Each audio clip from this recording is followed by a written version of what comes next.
है। और आज आप सभी को खुश देखते हुए और आज की इस रंगीन महफिल को देखते हुए इतना ही कहूंगा आप लोगों के लिए कि ऐ दोस्तों, ये दुआ मेरी तोहफा है प्यार का।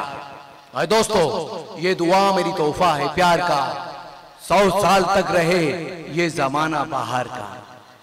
और मैं डॉक्टर ताजुद्दीन अंसारी साहब के लिए इतना ही कहूंगा कि वो सबको गले से लगा के चलता है, वो सबको गले से लगा के चलता है, गरीब को भी अपना बना के चलता है। कोई कैसे लगाए उसके कद का अंदाजा, वो आकाश है फिर भी सर को झुका के चलता है। Thank you. और इतना ही कहूंगा हलीमा अजीज इंफॉल यूनिवर्सिटी के लिए और इनसे जुड़े डॉक्टर ताजुद्दीन साहब के लिए और शेख रियाजुद्दीन साहब के लिए इतना ही कहूंगा कि भाई जो आपकी कोशिश है और आपका जो काम, जो आपकी मेहनत इस यूनिवर्सिटी के लिए है, तो वो अपने आप में एक मिसाल है। ज्यादा क्या कहूं, वक्त की कमी है।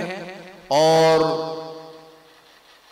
ताजुद्दीन साहब के लिए मैंने कुछ कह दिया है, बस इतना ही कहूंगा कि यूनिवर्सिटी के लिए और उनसे जुड़े सभी परिवारों के लिए मेरे दिल की गहराई से लिखी बात वो ये है